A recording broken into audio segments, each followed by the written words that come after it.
All right, what's going on, y'all? Get excited, get excited. We got another Agatha episode to talk about. Get your snacks, get whatever you need. We are gonna get into the episode. Let's go.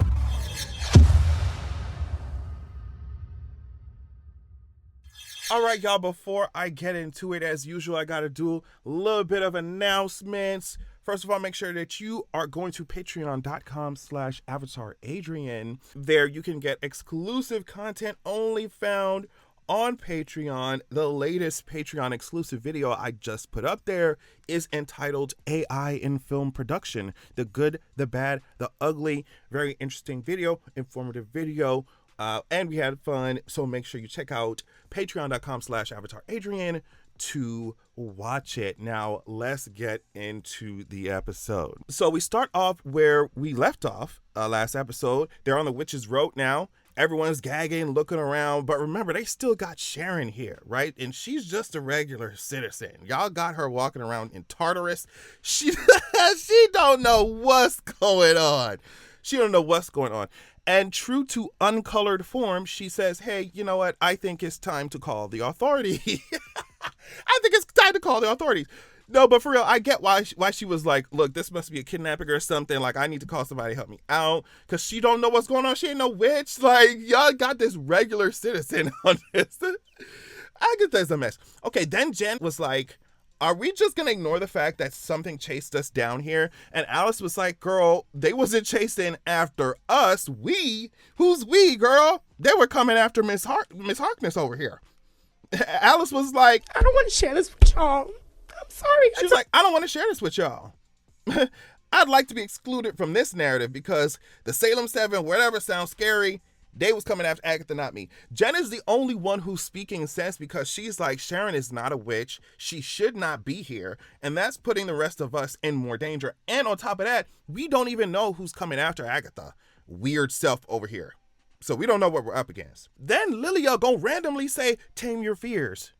And I'm looking at her like Agatha looking at her like, girl, are you going to finish your sentence or not? Because I don't know what you talking about. Like, she over there talking about, oh, tame your fears, gazing off into the distance and stuff as if I'm supposed to know what she's saying. Girl, what? What are you talking about, Lilia?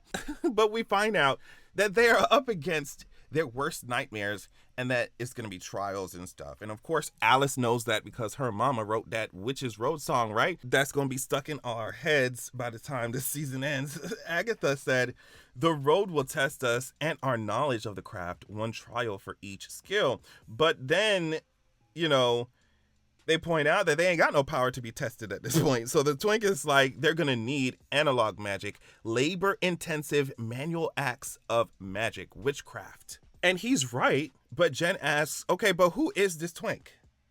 And he tries to tell them, but the hex prevents him from saying his own name and who he is. And all the witches immediately gag. And Lilia says that somebody put a sigil on that boy. She was like, somebody put a muzzle on that twink, okay?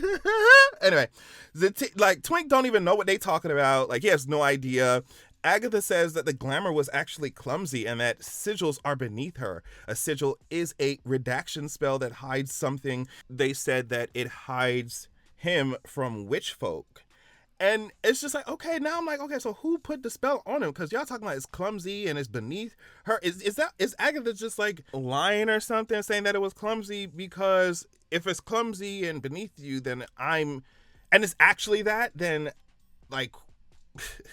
I don't know. I'm thinking that if Wanda cast a spell, Agatha should be like, oh, it's so strong. And it's like, you know, a powerful sigil spell. But she didn't say that. Or maybe like Wanda made the spell look clumsy on purpose. I don't know. I'm reaching. But this is what we came here to do. Reach and theorize. Either way, somebody does not want anybody to know who Teen is, like, at all. So they're trying to figure out who he is and what's going on with him. But Agatha says, look, we need to focus on the road. And that's it. Now, Sharon done ran off, girl. And like I said, y'all done brought this regular citizen in here. Like I'm sure she feel like she tripping. Like she is tripping. And like she had a rave or something. Y'all brought the wrong person out here. Anyway, just like she's freaking out as any regular civilian would when you just bring them to this underworld looking place. Keep in mind, Sharon was already traumatized by magic once with Wanda, and now Agatha got her wig split yet again. Like, sis might as well become a witch at this point, even if it's just to protect herself from everybody around her. Because, girl, 2 witches got your wig in tangles right now. Like, that's crazy, Sharon. So she's trying to find a way out when the ground starts swallowing her purse. No, my bag, my Telfar. Like, she was real, like, my Telfar. Somebody get my Telfar. I mean, it was like quicksand. I'm just like, girl, you should have never grabbed that bag. Once you saw it was not budging, just let it go, girl. She almost got dragged down into the center of the earth, or wherever they at with this witch's road. So, of course, they're trying to help her out. And it's a struggle, but they do. And now she muddy, and on top of you muddy, and on top of that, you ain't got your bag. You ain't got your good, lip gloss. I know your wallet and your ID and cards or stuff are in there. Like, girl, you was pulling on this. Just let that go. Let that bag go. It's about to swallow you whole, honey. Agatha said, rule number 1, do not step off the road like Sharon did. Just follow the instructions of the song and we'll be fine, is what she ends up saying. They end up seeing a house in the distance that definitely was not there before. So, of course, they head toward it, still barefoot. And it's just, y'all still barefoot on this road. Like, people talking about, oh, it's ritualistic, Girl, I know that y'all got splinters. Like, what are you talking about? Put on some shoes, even if some flip-flops or something, girl. Get some slides. Can somebody get these girls some slides? So they walk in this random house. Like, everyone knows it ain't a good idea. You're talking about worst nightmares, but then this house looks so good. Y'all already know that something is up, something ain't adding up, right? And then they had a whole outfit change, which was cute and everything. I loved Agatha's hair, like the swoop, it was cute. It was cute. Real quick, did y'all catch the moment where Sharon sat in the background? She wasn't on screen or anything. I think she was talking to Agatha. Sharon had said, "Have you seen Huge Tiny Lies?" And then I think it's Agatha who responded by saying, "It's huge, tiny lies everywhere." I was like, oh my God, no, y'all didn't. Big little lies, little fires everywhere. I was like, okay, that's cute. Anyway, so the twink finds an envelope that says, "Hey, the Witch's Road cordially invites you to the first trial." And there's a riddle on the back that says, "My age has value. I'm no fun alone. I mess with your mind. My tricks are well known." And I was like, girl, I hope y'all ain't trying to get me to think about solving this riddle for real, like the audience, because y'all better solve this quick, because I'm not running around the whole episode trying to think of, oh, age is value and I'm no fun alone. It's like, girl, it could be 10,000 things. And immediately Sharon exclaims wine, and they think that she thought about the riddle and answered it, but she just saw the wine sitting there. And she was like, 10 points for what now? Like, what did I do? But the answer is wine. Sharon, of course, reaches quickly to drink it. And they're like, wait, girl, are you sure you want to do that? And Agatha's like, I feel like we ain't got no choice. Jen tells the twink to watch out for Agatha when they speak to each other in a little one-off scene here. But he, of course, is a super stan of Agatha's. He ain't trying to hear none of that. But then Jen says, hey, guess what? I have something to ask you. Hey, guess what? Did you know that Agatha traded her own child for the Book of the Damned? And look at his face. He gaga. Like, he's gaga. He starts stuttering. He's like, he's like, oh, well, that can't be true. And then it's like, okay, girl, but why did you gag like this once you heard it? Like, girl, if you thought it could never be true, then why was you gagging like this? Like, this is a face of a twink who's gagging. Let's be real. And so Jen's like, all right, maybe you're right. Maybe it isn't true, but that's what people say. No one knows what happened to her son. Is he dead, a demon, or an agent of Mephisto? And I thought that was funny because I'm like, here go this Mephisto stuff again. Like, y'all been looking for Mephisto's elusive self since WandaVision. Like, y'all been searching. But yeah, remember we saw in the beginning of the season that she had a room with her son's things in them. Agatha had a room with her son's things in them. It was almost like he done died or something. I remember talking about that during the review of that episode, the first episode, and being like, well, I wonder if they're going to do something with her son for real, because of course their relationship was described in the comics. So yeah, it seems like they're doing something. I don't know if they were trying to get us to think that maybe the twink could be Agatha's long lost son, Nicholas Scratch. Like, I don't know if that's what they're trying to do, because then Jen says, I doubt Agatha would recognize her own son if he showed up at her doorstep. And Twink is just sitting there like, oh wow, like, wait. It was a lot to think about. So I don't know if they were trying to like get us to think that, hey, maybe this guy could be Agatha's, son. She been crying over and all that stuff. But I don't know. This twink better be Wiccan. Like, that's all I'm saying, y'all. Like, and I think, like, what else could he be? Who else could he be? All right, so they gather around to drink, and Sharon is the first one to do it. I mean, she chugs that wine down. Do you hear what I'm saying to you? And I love that because the rest of the girls are witches, right? So they're more apprehensive about drinking this wine because that wine is definitely magic and they know it. But Sharon here is just a regular citizen who had a hard day. Y'all done whisked her, y'all done brought her away from her home into this magical, weird dimension. Like, she's like, I had a hard, bad day. Don't judge me. And then a countdown starts for 30 minutes, it looks like, and they do a toast. Teen wants to drink, but of course he doesn't get any.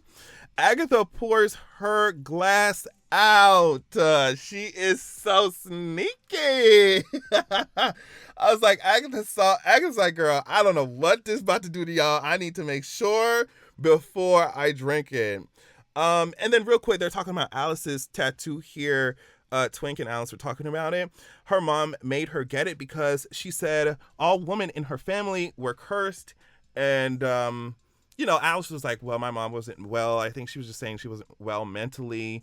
Alice was saying that she was 13 when she got this tattoo. And then this is interesting here from the twink, because the twink said a lot happened to me too, essentially, when he was 13. This could be a reach, what I'm about to say, but if he is Wiccan, he could be talking about that time in the comics when his powers manifested for the first time, when he was facing off against a bully. I really could be reaching because he might not have been 13 at the time. I'm not sure what his age was in the comics when that happened, but that's how his powers manifested for the first time in the comics, is that he faced a bully. They really had him messed up for the last time, and it just came out. He nearly killed the bully, I think, if I remember correctly. Oh my goodness, I was obsessed with Young Avengers comics. Do you hear what I'm saying to you? So yeah, it could be that, but also I could be reaching. I feel like you never know with Marvel until the finale, and you know what I mean? Until the theories have been proven right or wrong or whatever. Now, after Sharon said that she would drink the blood of a virgin to smooth out her wrinkles, the magic of the wine or whatever turned her face into an episode of Botched. Do you hear what I'm saying? And Alice is like, hey Sharon, guess what? Like, she's trying to warn her, like, you're a little swollen. You're giving hot air balloon in the face. Is giving baboon in the face. Is giving a bit of swollen ankle in the face. Like, she was really trying to. Alice was trying her best to let Sharon down easy, girl. Like, but then it's everyone who drank the wine, okay? They all look like someone pumped them up with air for your tires at a gas station or something. Like, it's bad. And then, but I love when Lilia said, honestly, I don't hate it. I was like, oh my goodness. Agatha's over here trying to find her way out. She was just like, just let Sharon drink it all, like all the wine and stuff, like trying to hide her face, acting like she was also affected when she did not drink the wine at first. And so now Jen is a potions guy, and she's trying to figure out what it is. Lilia's over here having a random I love you guys moment. Like, Lilia, can you please help us or shut up? Like, I get that you like how you look. Oh, I kind of like it. And you're living your fantasy right now. But, girl, we are stressed out. We trying to get our magic back. We on this road. Our faces look a mess. Then everyone's face goes back to normal. They're happy about it. But then Jen is like, don't get happy so quick. The fact that this face swelling decreased so quickly means that it could only be one kind of poison. Whatever the poison she named, I forget it. But she said swelling is just the beginning and then it gets much worse. So Agatha's frantic at this point. She tries to smash the glass, like window, door, whatever, to get out, but they end up stopping her, but not before she puts, some cracks in the glass, which is important for the end of the episode. But here comes this twink, like that annoying classmate that asks the teacher about the homework on the exact day you didn't do it. He gonna say to Agatha, you can't cheat, Agatha, you gotta drink it. And Agatha's like, girl, for what? For what? You didn't drink it. She's like, y'all want me to be dead like y'all? Get out of here. So she takes the wine glass and then she smashes it. She's like, ha, I don't have to drink anymore. But another glass refills itself and the Coven basically force her to. Twink talking about drink. Girl, like, who do you think you're talking to? That's why I'd be like, wait a minute now. You walking up to me like bucking up, talking about drink. Girl, who are you talking to? Cast a spell. Do some magic or something. Twink, get out of here. She ends up drinking it and she says, oh, it's so cheap. That was so funny. Sharon then says, please, Wanda, I'm begging you, let him breathe. And I'm like, woo, wait, girl, trauma. Girl, what are you talking about? Wait. Agatha then says, all right, potions, which we need an antidote and we only have 15 minutes. So they got to get all the ingredients that Jen needs. Agatha and Lilia go to the bathroom to see if they can find some petroleum jelly Vaseline, girl. Lilia said, try to save Agatha. I think that's what she said randomly. And it could be chalked up to one of her episodes or whatever. But like, girl, that gives me very much magic. We are on the witch's road after all. Agatha seemed kind of like put off by that. Teen and Alice are looking for their ingredients when Alice starts hallucinating. Like, y'all are tripping. Jan is trying to put the antidote together, and that's when she gets a surprise visitor that looks like he strikes fear in her very soul.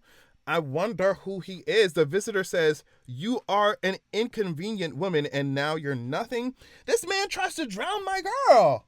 Get off my girl. Get your hands off her hair. You touching my black girl hair? And you putting her hair in this water? Oh, get him out of here. But then instance later, he's not even there anymore and she's not wet. Lilia goes through her own thing. A girl appears and says to her, do you want to see? And then walks away. So Lilia follows, of course. It just looks like this death is here and the girl is dead. It's just a mess. It's just a mess. Alice sees her mother. She's gagging. She's like, are you really here?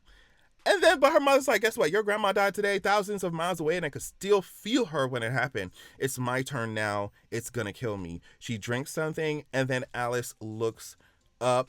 Her mother screams, I can't protect you. It's like, girl, dang, like you auditioning to be Black Canary or something? Like you were screaming. Anyway, Lilia is talking to Agatha, and she says in Italian, I think, she says, she's dead. They're all dead. So y'all got some trauma. This coven needs a group therapy session. Y'all got some trauma to process, and the witch's road latched onto that and lets y'all hallucinate the most traumatic type of stuff, girl. We ain't even got to Agatha yet. So Twink finds Alice after she saw her mother, saying that he found the frankincense they need, the ingredient that they need. Everyone gathers in the room or whatever with their ingredients, but the crack in the glass that Agatha made earlier is now leaking, and they said it's salt water, almost like it's the ocean or something. So the Twink was like, wait, are we're underwater? What happens when a glass fully breaks? And it's like, girl, we know what happens when the glass breaks, hun. We know what happens. So whatever, they finally make the antidote and it starts glowing, but Jen was like, this has to actually boil for it to work. Sis could have put that in a pot. I don't know why she ain't think of that. Like, girl, you a witch, you ain't think about double toilet trouble, girl. Anyway, so Twink finds some obscure kitchen tool or whatever that can heat the water in the sink. I'm just like, girl, I don't know. It sounds white to me. Sorry. I was like, girl, I don't know what that is. I don't know what that is. But either way, he's going to heat up the water in the sink. They need to stir it. They begin stirring it. Jen also needs a strand of hair from everyone. But then Agatha hears a baby crying. So she leaves the crew a little bit. She goes to unveil it, but then it's the dark hole. She starts crying. It's a mess. Like, she's tripping out. But we see that she was hallucinating. And so everybody, the Twink asks what she sees. She lies. She says nothing. Girl, we know what you say. We know what you are, Agatha. They try to finish the potion, but it's still not working. And they only have 1 minute left. So Agatha gave Jen a pep talk. And suddenly, Jen realizes that she needs the blood of the unpoisoned. And I was like, girl, so wait, you needed a pep talk to remember that? Like, y'all are acting like this you're acting like this ingredient was some obscure thing that's just hard to find. Like, girl, it's literally blood. How did you forget that? You needed a pep talk from Agatha for that? To remember that? Anyway.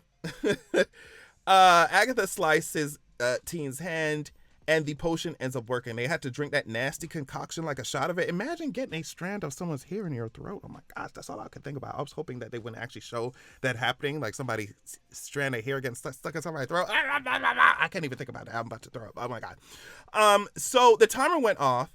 after they remembered Sharon had to drink the potion too, the oven drops down and everyone's like, girl, I know they don't want us to be crawling into no oven. Like, that's the last thing. I know y'all got me messed up. Like, oven? But since Agatha broke the window, the water is coming crashing in, and they're like, well, I guess we have absolutely no choice. They had to actually carry Sharon out, even though Agatha wanted to leave her there. I was like, girl, you gonna leave her there? Well, I guess it don't matter by the end of the episode, because they make it down that chaotic water slide, and we thought that everyone made it through, but Sharon is dead! Sharon is dead! Like, what did y'all... I cannot believe y'all brought this regular citizen down here, this civilian down here. Sharon done died. Like, did she die from the water slide the water park slide y'all was on? Because that was pretty rough. Like, it could have been anything. Could have been that magic. Could have been y'all brought her down here. She dead. Like I said, imagine going through that horrific time underneath Wanda's spell, and now Agatha got you over here doing tricks and flips, girl. Like, a mess. A mess. Then on top of that, what's worse is that Agatha says, "Who's Sharon?" Like, we didn't spend the first how many episodes with Sharon? Oh my goodness. What did the magic do to y'all memories? Is Agatha the only one? What's going on, y'all? Like, this episode was fun. It was funny. I just, at this point, y'all keep mentioning Wanda, like, just bring her up, bring her out, bring the queen out, bring the Nexus being out, bring the queen out, bring the Nexus being out, bring the queen, where the queen at? Where the queen at? Y'all be shaking in your boots anytime oh my goodness, I'm thinking of Kamartage, like, y'all was shaking. Bring the queen back, bring the queen out, bring the queen out. Check my other reviews and reactions to Agatha all along. The link to that playlist will be in my description. Love y'all so much. Thanks so much for watching, and I'll check y'all out later. Peace. Make sure that you're going to www.zeraxia.com. When you join the waitlist there on the site, you will be the first to be notified when I drop my sequel. Also, you'll immediately get chapter 1 of my upcoming sequel of the upcoming book sent to your email as a PDF. So check that out. Also, this is a different excerpt from my upcoming book, so you definitely want to pause to read if you're trying to get your life. Keep in mind that this upcoming book, this sequel, is following up the first book that is already released called Zeraxia, Wrath of the God King. I released it a few years ago. It was my introduction to writing fantasy and stuff. So just go easy on me. But either way, as you can see here, it's given 4.9 stars. It's given 4.9 stars. So yeah, check out Zeraxia, Wrath of the God King while you wait for Zeraxia, The Vengeance of Coldwind, right? And go to Zeraxia.com, sign up, join the waitlist, get your free chapter. Thank you so much.